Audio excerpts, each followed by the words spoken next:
हिंदी के लोकप्रिय लेखक अमरकांत जी द्वारा लिखित हिंदी कहानी दोपहर का भोजन प्रस्तुत है। सिद्धेश्वरी ने खाना बनाने के बाद चूल्हे को बुझा दिया और दोनों घुटनों के बीच सिर रखकर शायद पैर की उंगलियां या जमीन पर चलते हुए चींटे चींटियों को देखने लगी। अचानक उसे मालूम हुआ कि बहुत देर से उसे प्यास नहीं लगी है। वह मतवाले की तरह उठी और गगरे से लोटा भर पानी लेकर गट गट चढ़ा गई। खाली पानी उसके कलेजे में लग गया और वह हाय राम कहकर वहीं जमीन पर लेट गई। आधे घंटे तक वहीं उसी तरह पड़ी रहने के बाद उसके जी में जी आया। वो बैठ गई, आंखों को मल मल कर इधर उधर देखा और फिर उसकी दृष्टि ओसारे में अध टूटे खटोले पर सोए अपने 6 वर्षीय लड़के प्रमोद पर जम गई। लड़का नंग धड़ंग पड़ा था। उसके गले तथा छाती की हड्डियां साफ दिखाई देती थी। उसके हाथ पैर बासी ककड़ियों की तरह सूखे तथा बेजान पड़े थे और उसका पेट हंडिया की तरह फूला हुआ था। उसका मुंह खुला हुआ था और उस पर अनगिनत मक्खियां उड़ रही थी। वो उठी, बच्चे के मुंह पर अपना एक फटा गंदा ब्लाउज डाल दिया और एक आध मिनट सुन्न खड़ी रहने के बाद दरवाजे पर जाकर किवाड़ की आड़ से गली निहारने लगी। 12 बज चुके थे। धूप अत्यंत तेज थी और कभी एक दो व्यक्ति सर पर तौलिया या गमछा रखे हुए या मजबूती से छाता ताने हुए फुर्ती के साथ लपकते हुए से गुजर जाते। 10-15 मिनट तक उसी तरह खड़ी रही। फिर उसके चेहरे पर व्यग्रता फैल गई और उसने आसमान तथा कड़ी धूप की ओर चिंता से देखा। 1-2 क्षण बाद उसने सर को किवाड़ से काफी आगे बढ़ाकर गली के छोर की तरफ निहारा तो उसका बड़ा लड़का रामचंद्र धीरे धीरे घर की ओर सरकता नजर आया। उसने फुर्ती से एक लोटा पानी ओसारे की चौकी के पास नीचे रख दिया और चौके में जाकर खाने के स्थान को जल्दी जल्दी पानी से लीपने पोतने लगी। वहां पीढ़ा रखकर उसने सिर को दरवाजे की ओर घुमाया था कि रामचंद्र ने अंदर कदम रखा। रामचंद्र आकर धम्म से चौकी पर बैठ गया और फिर वहीं बेजान सा लेट गया। उसका मुंह लाल तथा चढ़ा हुआ था। उसके बाल अस्त व्यस्त थे और उसके फटे पुराने जूतों पर गर्द जमी हुई थी। सिद्धेश्वरी की पहले हिम्मत नहीं हुई कि उसके पास आए और वहीं से वह भयभीत हिरनी की भांति सिर उसका घुमाकर बेटे को व्यग्रता से निहारती रही। किंतु लगभग 10 मिनट बीतने के पश्चात भी जब रामचंद्र नहीं उठा तो वह घबरा गई।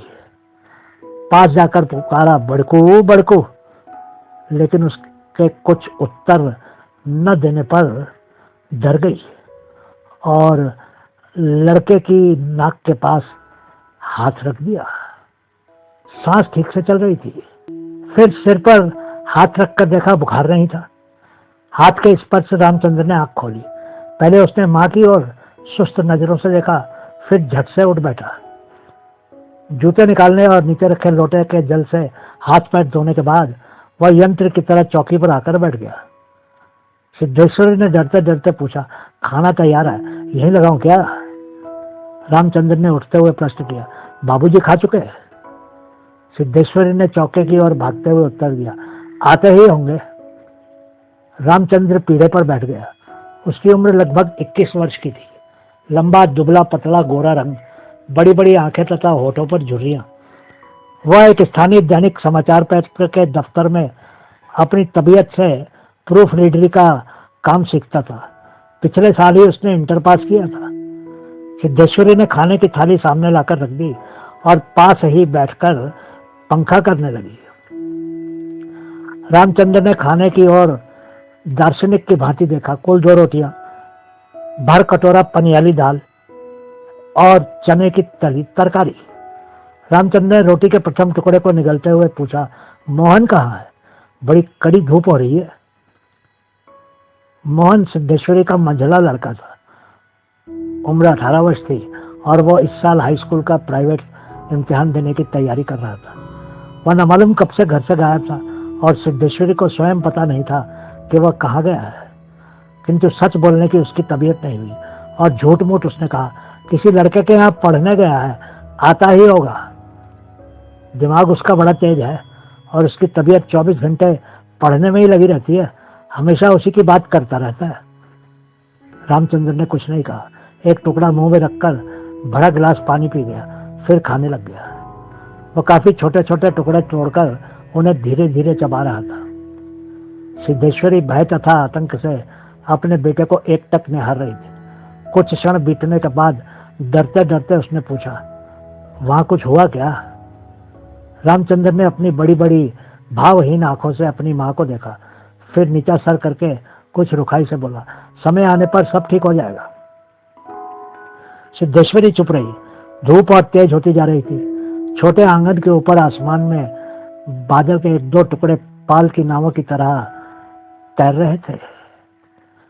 बाहर की गली से गुजरते हुए एक खड़खड़िया इक्के की आवाज आ रही थी और खटोले पर सोए बालक की सांस का खर खर शब्द सुनाई दे रहा था। रामचंद्र ने अचानक चुप्पी को भंग करते हुए पूछा, प्रमोद खा चुका? सिद्धेश्वरी ने प्रमोद की ओर देखते हुए उदास स्वर में उत्तर दिया, हाँ खा चुका। रोया तो नहीं था? सिद्धेश्वरी फिर झूठ बोल गई, आज तो सच में नहीं रोया, वह बड़ा ही होशियार हो गया है, कहता था बड़का भैया के यहाँ जाऊंगा, ऐसा लड़का। पर वह आगे कुछ ना बोल सकी, जैसे उसके गले में कुछ अटक गया।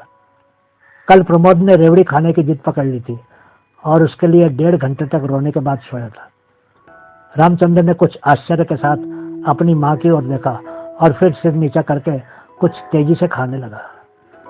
थाली में जब रोटी का केवल एक टुकड़ा शेष रह गया तो सिद्धेश्वरी ने उठने का उपक्रम करते हुए प्रश्न किया, एक रोटी और लाती हो?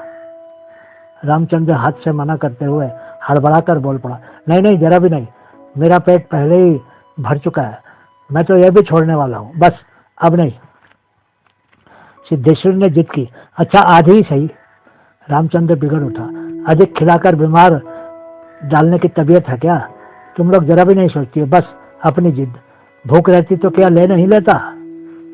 सिद्धेश्वरी जहां की तहां बैठी ही रह गई। रामचंद्र ने थाली में बचे टुकड़े से हाथ खींच लिया और लोटे की ओर देखते हुए कहा, पानी लाओ। सिद्धेश्वरी लोटा लेकर पानी लेने चली गई। रामचंद्र ने कटोरे को उंगलियों से बजाया, फिर हाथ को थाली में रख दिया। 1-2 क्षण बाद रोटी के टुकड़े को धीरे से हाथ से उठाकर आंख से निहारा और अंत में इधर उधर देखने के बाद टुकड़े को मुंह में सरलता से रख लिया, जैसे वह भोजन का ग्रास ना होकर पान का बीड़ा हो। मझोला लड़का मोहन आते ही हाथ पैर धोकर पीढ़े पर बैठ गया। वह कुछ सांवला था और उसकी आंखें छोटी थी। उसके चेहरे पर चेचक के दाग थे। वह अपने भाई की तरह दुबला पतला था, किंतु उतना लंबा ना था। वह उम्र की अपेक्षा कहीं अधिक गंभीर और उदास दिखाई पड़ रहा था। सिद्धेश्वरी ने उसके सामने थाली रखते हुए प्रश्न किया, कहाँ रह गए थे बेटा? भैया पूछ रहा था। मोहन ने रोटी के एक बड़े ग्रास को निगलने की कोशिश करते हुए अस्वाभाविक मोटे स्वर में जवाब दिया, कहीं तो नहीं गया था, यहीं पर था। सिद्धेश्वरी वहीं बैठकर पंखा डुलाती हुई इस तरह बोली जैसे स्वप्न में बड़बड़ा रही हो, बड़का तुम्हारी बड़ी तारीफ कर रहा था, कह रहा था मोहन बड़ा दिमागी होगा, उसकी तबीयत 24 घंटे पढ़ने में ही लगी रहती है। यह कहकर उसने अपने मंझले लड़के की ओर इस तरह देखा जैसे उसने कोई चोरी की हो। मोहन अपनी माँ की ओर देखकर फीकी हंसी हंस पड़ा और फिर खाने में जुट गया। वह परोसी गई 2 रोटियों में से एक रोटी कटोरे की 3/4 दाल तथा अधिकांश तरकारी साफ कर चुका था। सिद्धेश्वरी की समझ में नहीं आया कि वह क्या करे। इन दोनों लड़कों से उसे बहुत डर लगता था। अचानक उसकी आंखें भर आई। वह दूसरी ओर देखने लगी। थोड़ी देर बाद उसने मोहन की ओर मुंह फेरा तो लड़का लगभग खाना समाप्त कर चुका था। सिद्धेश्वरी ने चौंकते हुए पूछा, एक रोटी देती हूँ? मोहन ने रसोई की ओर रहस्यमय नेत्रों से देखा, फिर स्वस्थ स्वर में बोला, नहीं। सिद्धेश्वरी ने गिड़गिड़ाते हुए कहा, नहीं बेटा, मेरी कसम, थोड़ी ले लो, तुम्हारे भैया ने 1 रोटी ली थी। मोहन ने अपनी माँ की ओर गौर से देखा, फिर धीरे धीरे इस तरह उत्तर दिया जैसे कोई शिक्षक अपने शिष्य को समझाता है, नहीं रहे, बस। अव्वल तो अब भूख नहीं, फिर रोटियां तूने ऐसी बनाई है कि खाई नहीं जाती। ना मालूम कैसी लग रही है। खैर, अगर तू चाहती है तो कटोरे में थोड़ी दाल दे दे, दाल बड़ी अच्छी बनी है। सिद्धेश्वरी से कुछ कहने न बना और उसने कटोरे को दाल से भर दिया। मोहन कटोरे को मुंह लगाकर सुड़ सुड़ पी रहा था कि मुंशी चंद्रिका प्रसाद जूतों को खसखस घसीटते हुए आए और राम का नाम लेकर चौकी पर बैठ गए। सिद्धेश्वरी ने माथे पर साड़ी को कुछ नीचे खिसका लिया और मोहन दाल को एक सांस में पीकर तथा पानी के लोटे को हाथ में लेकर तेजी से बाहर चला गया। 2 रोटियां, कटोरा भर दाल, चने की तली तरकारी। मुंशी चंद्रिका प्रसाद पीढ़े पर पालथी मारकर बैठे रोटी के एक एक ग्रास को इस तरह चुबला चबा रहे थे जैसे बूढ़ी गाय जुगाली करती है। उनकी उम्र 45 के लगभग थी, किंतु 50-55 के लगते थे। शरीर का चमड़ा झूलने लगा था, गंदी खोपड़ी आईने की भांति चमक रही थी। गंदी धोती के ऊपर अपेक्षाकृत कुछ साफ बनियान तार तार लटक रही थी। मुंशी जी ने कटोरे को हाथ में लेकर दाल को थोड़ा सुड़कते हुए पूछा, बड़का दिखाई नहीं दे रहा? सिद्धेश्वरी की समझ में नहीं आ रहा था कि उसके दिल में क्या हो गया है, जैसे कुछ काट रहा हो। पंखे को जरा और जोर से घुमाती हुई बोली, अभी अभी खाकर काम पर गया है, कह रहा था कुछ दिनों में नौकरी लग जाएगी। हमेशा बाबूजी बाबूजी किए रहता है। बोला बाबूजी देवता के समान है। मुंशी जी के चेहरे पर कुछ चमक आई। शर्माते हुए पूछा, क्या कहता था कि बाबूजी देवता के समान है? बड़ा पागल है। सिद्धेश्वरी पर जैसे नशा चढ़ गया था। उन्माद की रोगिणी की भांति बड़बड़ाने लगी, पागल नहीं है, बड़ा होशियार है, उस जमाने का कोई महात्मा है। मोहन तो उसकी बड़ी इज्जत करता है। आज कह रहा था कि भैया की शहर में बड़ी इज्जत होती है, पढ़ने लिखने वालों में बड़ा आदर होता है और बड़का तो छोटे भाइयों पर जान देता है। दुनिया में सब कुछ सह सकता है पर यह नहीं देख सकता कि उसके प्रमोद को कुछ हो जाए। मुंशी जी दाल लगे हाथ को चाट रहे थे। उन्होंने सामने की ताक की और देखते हुए हंसकर कहा, बड़का का दिमाग तो खैर काफी तेज है, वैसे लड़कपन में नटखट भी था, हमेशा खेल कूद में लगा रहता था, लेकिन यह भी बात थी कि जो सबक में उसे याद करने को देता था उसे बर्राक रखता था। असल तो यह कि तीनों लड़के काफी होशियार हैं, प्रमोद को कम समझती हो? ये कहकर वह अचानक जोर से हंस पड़े। मुंशी जी 1.5 रोटी खा चुकने के बाद एक गिलास से युद्ध कर रहे थे। कठिनाई होने पर 1 गिलास पानी चढ़ा गए, फिर खरखर खांस कर खाने लगे। फिर चुप्पी छा गई। दूर से किसी आटे की चक्की की पुक पुक आवाज सुनाई दे रही थी और पास की नीम के पेड़ पर बैठा कोई पंडुक लगातार बोल रहा था। सिद्धेश्वरी की समझ में नहीं आ रहा था कि क्या कहे। वह चाहती थी कि सभी चीजें ठीक से पूछ ले, सभी चीजें ठीक से जान ले और दुनिया की हर चीज पर पहले की तरह धड़ल्ले से बात करे, पर उसकी हिम्मत नहीं होती थी। उसके दिल में जाने कैसे भय समाया हुआ था। अब मुंशी जी इस तरह चुपचाप दुबके हुए खा रहे थे जैसे पिछले 2 दिनों से मौन व्रत धारण कर रखा हो और उसको कहीं जाकर आज शाम को तोड़ने वाले हो। सिद्धेश्वरी से जैसे नहीं रहा गया, बोली, मालूम होता है अब बारिश नहीं होगी। मुंशी जी ने एक क्षण के लिए इधर उधर देखा, फिर निर्विकार स्वर में राय दी, मक्खियां बहुत हो गई हैं। सिद्धेश्वरी ने उत्सुकता प्रकट की, फूफा जी बीमार है, कोई समाचार नहीं आया?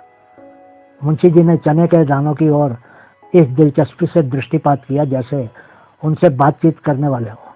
फिर सूचना दी, गंगा शरण बाबू की लड़की की शादी तय हो गई है, लड़का एमए पास है।